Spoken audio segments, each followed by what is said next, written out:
I'm here to share an experience that changed how I see the wilderness forever.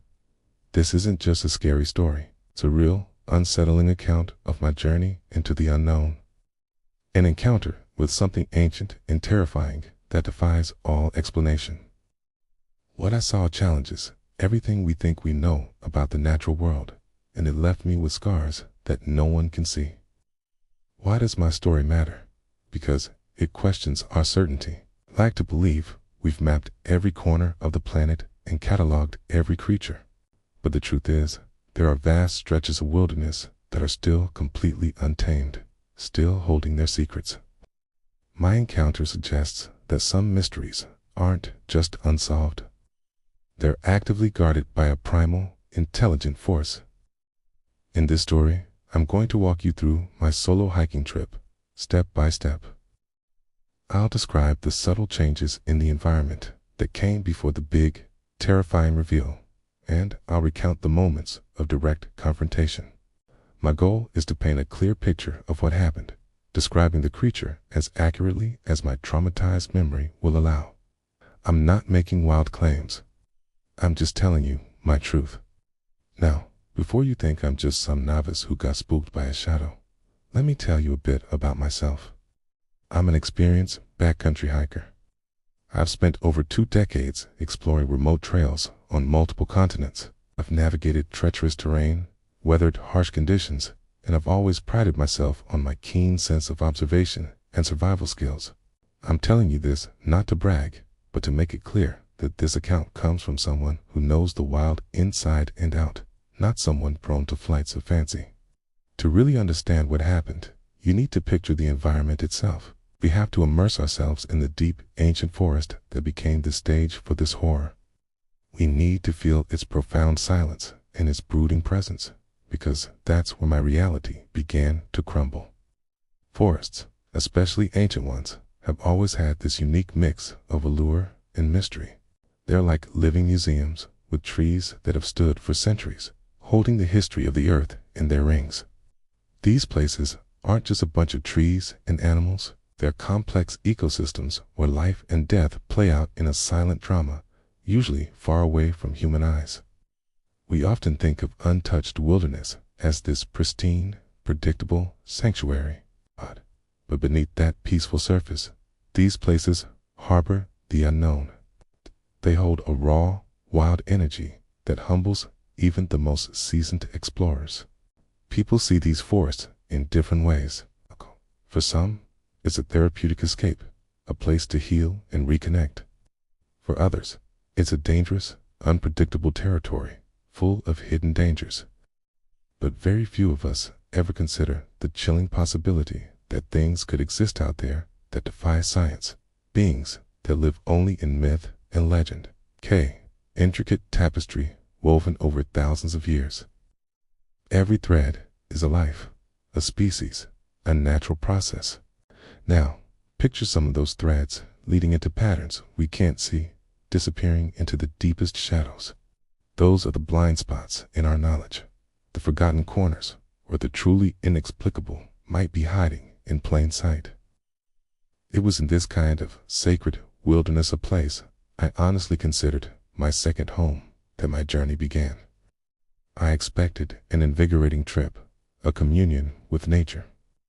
Instead, it shattered my world and introduced me to a terror I never knew could exist. This very personal expedition would reveal a truth far darker and more unsettling than any campfire story I'd ever heard. My destination was the Whisperwind Peaks, notoriously remote mountain range known for its ancient forests and rarely used trails. I had meticulously planned a 2-week solo trek. I had all my supplies, advanced navigation tools, and emergency communication gear. My goal was to reach a remote, unmapped glacial lake that was rumored to have this ethereal, otherworldly beauty. The first few days were perfect. The air was crisp, the forest smelled of pine and damp earth, and a deep sense of peace washed over me.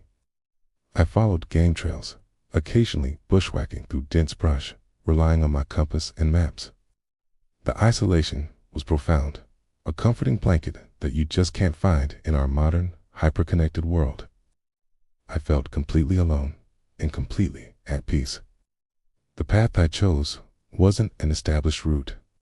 It was a personal challenge to push deeper into the unexplored parts of the range. I was heading for a valley marked on some old, faded charts as shadows end. The name had a certain archaic charm to it. This choice meant leaving behind any sign of other hikers and plunging into a truly pristine environment.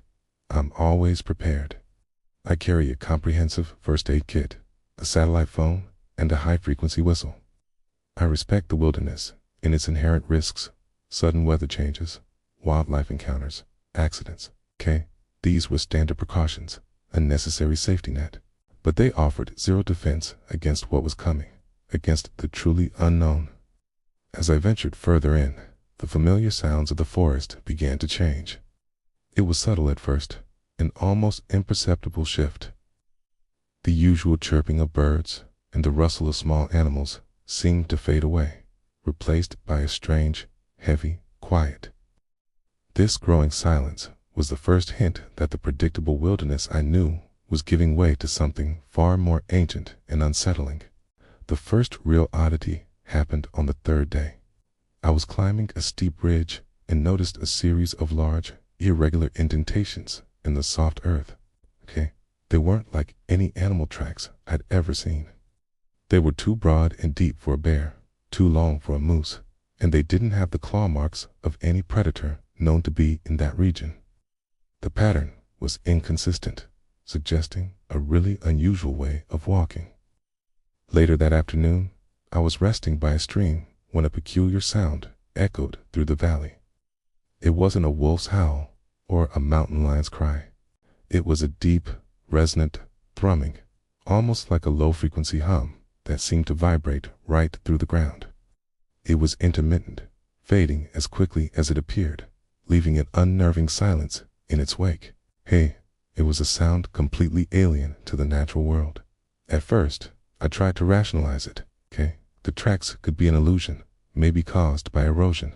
The sound, a trick of the wind, or a distant tremor.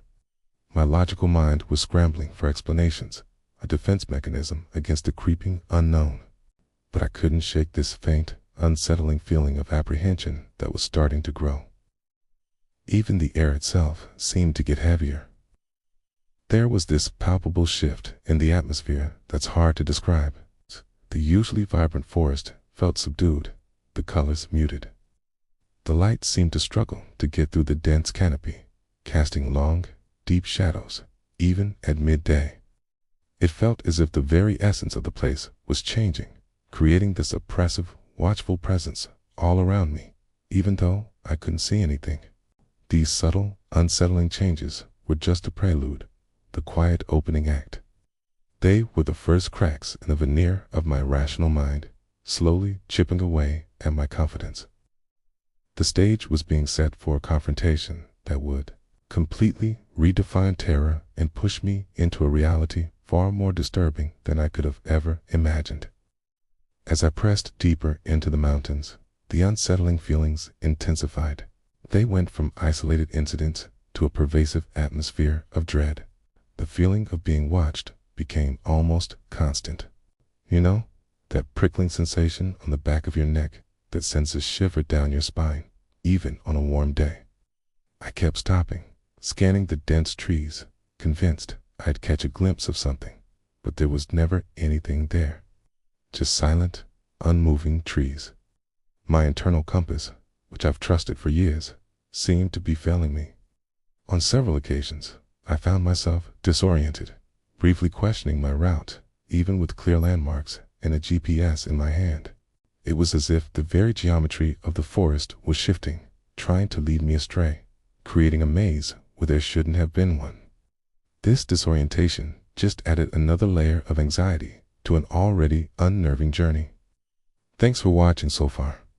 What's coming next is the heart of the story, the moment everything changed. Make sure you're subscribed so you don't miss it. Small, inexplicable disturbances became more frequent. My water bottle, securely fastened to my pack, once mysteriously unclipped itself and rolled away. A small pile of rocks, which I had carefully arranged to mark a turn, was later found scattered, as if deliberately disturbed. These were minor events, easily dismissed individually, yet, collectively, they painted a picture of something unseen manipulating my immediate environment. I began to adjust my behavior, speaking less, moving more cautiously, my senses heightened to an almost unbearable degree. Every rustle of leaves, every distant snap of a twig became a potential threat, scrutinized with intense focus. The serene joy of hiking was replaced by a gnawing vigilance, transforming my beloved wilderness into a hostile, unpredictable domain where every shadow held a potential terror. This pervasive unease was more than just fear. It was a profound sense of intrusion, of being an unwelcome guest in a territory governed by an unknown, powerful entity. The wilderness was no longer a place of solace, but a stage for an unfolding drama, pulling me further into its enigmatic depths. I was about to discover that the truly terrifying secrets of the forest were only just beginning to reveal themselves. The turning point arrived with undeniable evidence of a formidable, non-animalistic presence. I had set up camp near a small, secluded waterfall, believing the sound of rushing water would offer a sense of security. As dusk settled, a heavy, musky odor permeated the air, a smell I can only describe as a mixture of damp earth, decaying leaves, and something profoundly animalistic, yet distinctly wrong. Later that night, a series of heavy thuds echoed from the surrounding tree line, too rhythmic and powerful to be a falling branch or a foraging animal. It sounded like something large, incredibly heavy, moving deliberately on 2 feet. The ground beneath my tent vibrated with each impact, a low, guttural vibration that resonated deep in my chest. Fear, cold and absolute, began to grip me. I gripped my headlamp, too terrified to switch it on, convinced that any light would only draw attention. My heart hammered against my ribs, a frantic drumbeat in the oppressive silence that followed the thuds. I remained motionless, straining my ears, desperately trying to discern the source of the sound, but only the rushing water and my own ragged breathing filled the void. The next morning, the evidence was undeniable. Scattered around my campsite were several trees, some with the trunks thicker than my thigh, that had been snapped clean in half, not sawed or cut, but violently broken. The breaks were fresh, sap still weeping from the raw wood. It was an act of immense brute force, far beyond the capability of any known animal in these woods. This was no longer a matter of unsettling feelings or ambiguous tracks. This was a clear, physical manifestation of an immense, destructive power. The creature, whatever it was, had deliberately circled my camp, leaving a chilling message of its presence and strength. My logical mind, once so resilient, was finally breaking, preparing me for the shocking revelation that lay just ahead. The following day, driven by a primal need to understand, or perhaps just to confirm my sanity, I ventured cautiously, tracking the path of the broken trees.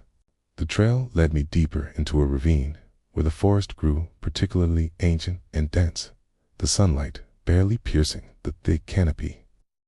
The air here was colder, still, and heavy with that same musky, unsettling scent. As I rounded a bend, I saw it, not fully, not clearly, but enough to sear the image into my mind forever. It was partially obscured by the thick, gnarled trunks of ancient cedars, a massive, dark form, easily 8 feet tall. Its skin, or hide, appeared to be a mottled, earthy, gray-brown, blending almost perfectly with the shadows and bark, making it incredibly difficult to distinguish its outline. What struck me most was its posture. It was hunched, yet undeniably bipedal, with long, powerful limbs that seemed disproportionately thick. I couldn't make out facial features, only the impression of a heavy brow and a sense of immense, unblinking focus directed towards something in the distance. It moved with a disturbing grace for its size, a silent, predatory fluidity that belied its enormous bulk. I froze, barely breathing, my entire being screaming in silent terror. Every instinct urged me to flee, but a morbid fascination, a profound disbelief, held me rooted to the spot. My mind struggled to reconcile what my eyes were seeing with everything I knew about the natural world. It was a creature from nightmares, a living impossibility standing just yards away, a silent sentinel of the forgotten. The encounter was fleeting, lasting only a few horrifying seconds before it shifted, disappearing deeper into the shadows with an effortless, disturbing silence. My glimpse was enough, however, to shatter my reality completely. I knew then that I was not alone, and the thing that shared this wilderness with me was far more ancient and terrifying than any legend, leading me directly to the heart of my deepest fear. My legs, finally breaking free from the paralysis of terror, propelled me into a desperate, chaotic retreat. I ran blindly, crashing through undergrowth. The image of that colossal, shadowy figure burned into my retinas. The forest, once my sanctuary, had become a labyrinth of fear, every rustle and snap of a twig amplifying the chilling certainty that I was being pursued, hunted by an unseen, impossible predator. Then, the true horror unfolded. As I scrambled up a rocky incline, it emerged from the dense tree line, no longer a fleeting shadow, but a terrifying reality. It stood, fully exposed, a grotesque parody of humanoid form, covered in coarse, dark fur that seemed to absorb the light. Its eyes, deep-set and glowing with an unnerving, predatory intelligence, locked onto mine, a gaze of ancient, malevolent curiosity. Its mouth, a wide, lipless maw, opened slightly, revealing rows of jagged obsidian teeth. A low, guttural growl, a sound of pure, unadulterated menace, rumbled from its chest, vibrating through the very air. This was no animal acting on instinct. This was a being that understood, that stalked, that reveled in the fear it instilled. My mind screamed, overwhelmed by the sheer, impossible horror of its existence. In that frozen moment, as primal fear consumed me, I realized the profound isolation of my situation. No one would believe me. No one would understand the depth of this terror. This story, this impossible truth, would be mine alone to bear. It was then, facing the embodiment of my worst nightmare, that a flicker of defiance ignited within me, a desperate resolve to survive and tell this unbelievable tale. You've ever felt that chilling prickle of the unknown, that profound sense of something ancient lurking just beyond our comprehension, then you understand the importance of sharing these stories. Please take a moment to subscribe to this channel, like this video, and leave a comment below, sharing your own experiences or thoughts on the unexplained.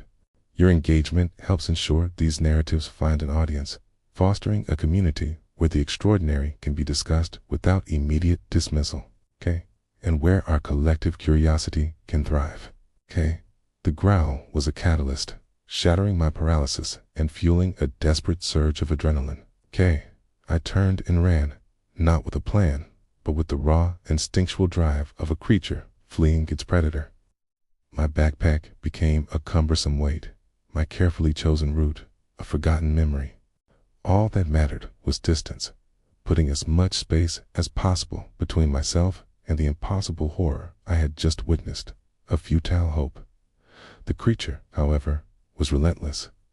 Its heavy thuds, once distant, now pounded closer, a terrifying rhythm of pursuit. Could hear branches snapping, undergrowth being torn aside with immense force, a clear indication of its speed and power. It wasn't merely following. It was hunting, closing the gap with an unnerving, deliberate pace that suggested complete confidence in its eventual capture.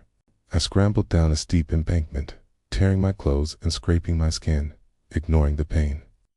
My lungs burned, my muscles screamed, but the image of those glowing eyes and jagged teeth spurred me onward.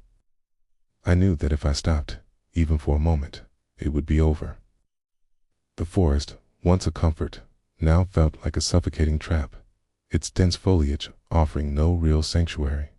My mind raced, desperately searching for any advantage, any escape route.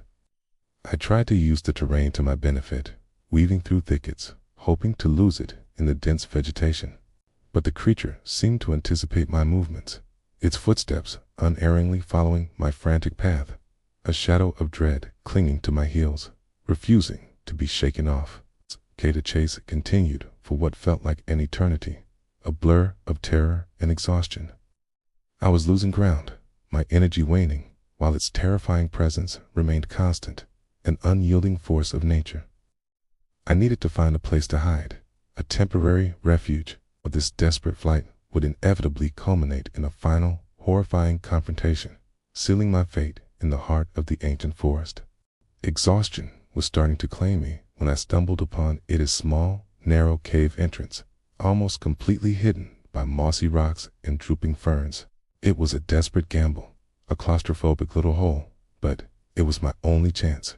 I squeezed inside, pulling some loose leaves over the opening, hoping the darkness and natural cover would give me a break from the relentless pursuit. Inside, the air was damp and cold, smelling of earth and ancient stone. I pressed myself against the far wall, my heart still hammering against my ribs, trying to get my ragged breathing under control. Through a tiny crack, I could see glimpses of the forest floor outside. The heavy footsteps continued for a few agonizing moments, circling the area, getting closer, then pausing right in front of my hiding place. I could hear its breathing heavy and raspy, a chilling sound that seemed to suck all the air out of the small cave. The musky smell was overwhelming, making my stomach churn. It paced back and forth, its massive, distorted shadow occasionally falling across the opening. It knew I was close. I could feel its predatory intelligence, probing, searching, almost tasting the air for my scent. After what felt like an eternity, the pacing slowly faded away. The heavy thuds grew fainter until they were gone entirely. The silence that followed was almost as terrifying as the chase, leaving me in a state of hyper-alert anxiety. Was it really gone? Or was it just waiting, setting a trap, knowing I'd eventually have to come out of my fragile sanctuary? I stayed huddled in that cave for hours, long after the last bit of daylight disappeared, plunging me into an absolute, terrifying darkness. This temporary break gave me a moment to process the unbelievable reality of my situation, to understand the true nature of the threat. I realized then that this creature wasn't just a territorial beast. It was something far more cunning, more terrifying, a hunter with an ancient, chilling patience. My time in the cave, as terrifying as it was, gave me a new, horrifying clarity about my adversary. This was no ordinary animal, driven by simple hunger or instinct. Its deliberate pacing, the way it circled my hiding spot, and the unsettling intelligence I glimpsed in its eyes, it all pointed to a far more sophisticated and malevolent being. This was a hunter that understood strategy, that played with its prey. I remembered the snapped trees, the scattered rocks, the constant feeling of being watched. These weren't the random acts of a beast. They were deliberate actions, a display of power and a psychological game. Was marking its territory, asserting its dominance, and maybe even enjoying the terror it created. That realization was far more unsettling than facing a simple predator, because it implied a deeper, darker consciousness. Its ability to move silently, despite its immense size, and how effortlessly it navigated the dense terrain, spoke of an adaptation perfectly honed for this environment. It was the master of its domain, an apex predator at the top of an unknown food chain, unseen and unheard by the world outside these ancient woods. Its very existence defied classification, a living cryptid from a forgotten time. Its physical appearance, though I'd only seen it in brief flashes, suggested an evolutionary path completely different from anything known. The fur, the powerful bipedal form, the predatory eyes all pointed to a highly specialized hunter. It was designed for stealth, strength, and intimidation. A perfect combination of features for existing in the shadows, preying on the unwary and leaving no trace. This creature was a living enigma, a being that thrived in the blind spots of human knowledge. It represented the true, untamed wild, a terrifying reminder that our maps are incomplete, our understanding limited. I wasn't just facing a monster. I was facing a profound challenge to everything I thought I knew about the natural world. I knew I had to escape its domain to survive. With the first light of a new day, a cold resolve settled over me. Hiding wasn't an option anymore. I had to move, to attempt an escape. My satellite phone had no signal deep in this ravine, so outside help was impossible. I was completely on my own, relying on my wits and what little strength I had left. A desperate plan started to form in my mind, born purely out of necessity. The strategy was simple. Use the terrain to my advantage, create diversions, and move with extreme caution, constantly scanning my surroundings. I would abandon my heavy backpack, taking only the essentials, my water bottle, a knife, and my compass.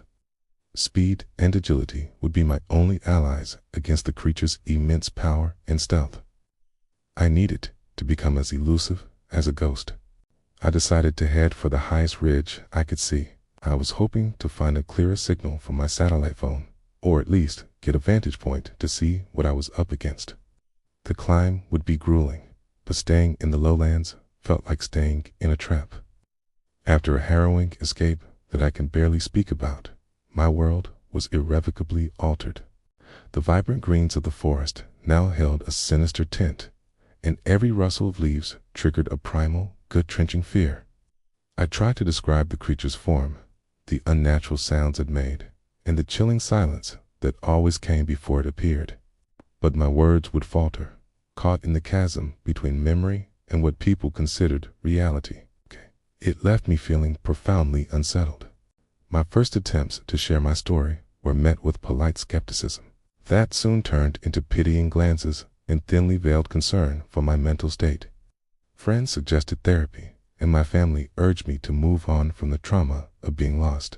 The sheer impossibility of my tale, with no conventional explanation, made it an immediate target for dismissal. I was left completely isolated with my terrifying truth. But I know what I saw. I know what hunted me in those woods.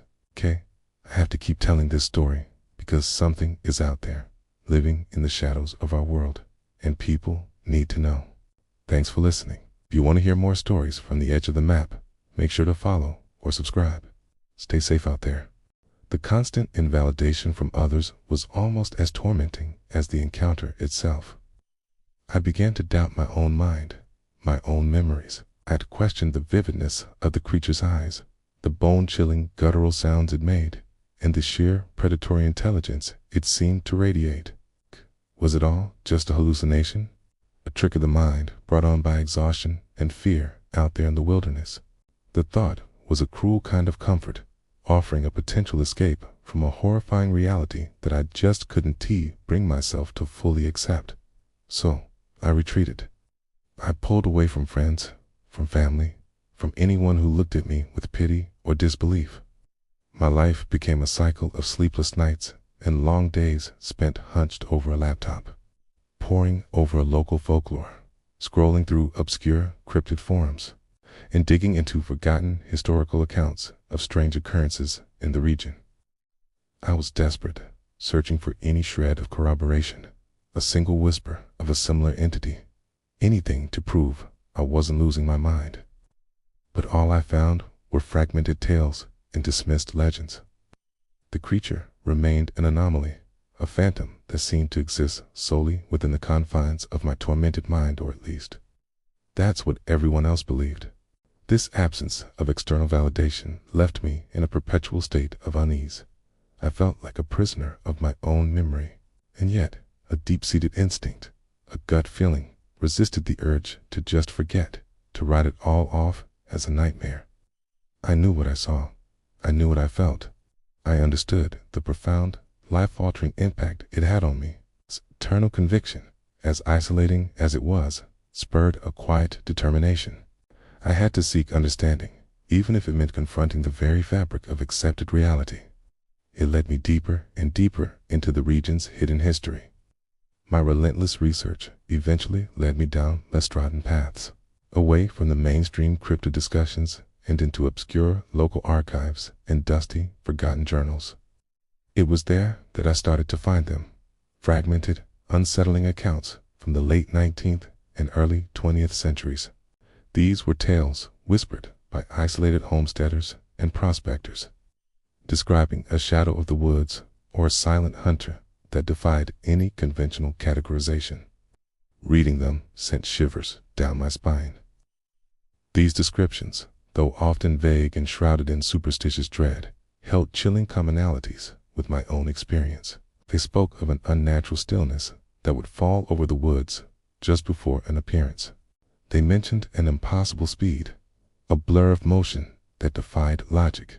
They described eyes that seemed to absorb light, twin voids of darkness. Crucially, these accounts consistently mentioned the creature's ability to vanish without a trace, leaving behind only an unsettling chill in the air and an overwhelming sense of profound, soul-crushing dread. One particular journal, penned by a reclusive naturalist in the 1880s, stopped me in my tracks. He had detailed a series of livestock disappearances and strange tracks that defied any known fauna in the area. This man, clearly a man of science, struggled to reconcile his observations with his understanding of the natural world. He wrestled with it on the page, his frustration and awe palpable even after more than a century. He ultimately concluded that some phenomena simply exist beyond human comprehension and are neat systems of classification. It was a sentiment I understood on a deeply personal level. That journal entry provided a crucial, albeit unsettling, form of validation. I finally realized I wasn't alone. The creature wasn't a product of my traumatized mind. It was an enduring enigma, a persistent shadow that had been haunting the edges of human perception for generations. It had a history, even if that history was deliberately suppressed or simply ignored by mainstream society. Left to lurk in the shadows of forgotten texts, the naturalist's writings, however, offered no solutions, no answers. They only offered an acceptance of the unknown. They hinted at a deep, ancient presence, perhaps a guardian, or more likely, a predator whose existence predated human settlement in the region. A chilling clarity washed over me. Understanding this creature might require more than just academic research. It might demand an entirely new way of perceiving the world and its hidden horrors. And that was a path I was now compelled to walk. Armed with these fragmented historical whispers, I found a strange, unsettling peace. I accepted that my experience, while singular and terrifying in my own life, was part of a broader, unexplained phenomenon. The creature wasn't just my personal nightmare. It was a persistent, elusive entity that had chosen, for reasons I'll never know, to reveal itself to me. And in doing so, it had forever altered my perception of reality and its hidden depths. I never returned to that specific trail, nor did I actively seek out the creature again. That wasn't the point anymore. Instead, I became a silent observer, a quiet repository of forgotten knowledge. I continued my research, no longer to prove my sanity to a skeptical world, but to try and understand the profound implications of what I had encountered. The forest, which was once a place of solace and recreation for me, now held a deeper, more primal respect. It was a living testament to ancient secrets, and I was now a humble student. The memory of the creature did not fade over time. It evolved. It became a constant, chilling reminder of the vast unknowns that lurk just beyond the veil of our comfortable, everyday understanding. I learned to live with the knowledge that some truths are too terrifying, too alien, to ever be widely accepted. I carried the burden of my encounter with a quiet dignity, a solitary witness to the impossible, forever changed. My story remains largely untold. To the outside world, it would be relegated to the realm of campfire tales or the unfortunate ramblings of a man deeply affected by a misadventure in the wilderness. Yet, for me, the truth is undeniable. I know the creature exists. It is a silent watcher in the ancient woods, a predator that moves unseen, unheard, and largely unacknowledged by the modern world, waiting patiently in the shadows. The creature might never be caught, documented, or even believed by the majority of people. But its existence, confirmed by my own terror and echoed in the faint whispers of forgotten texts, serves as a profound testament to the enduring mystery of our world.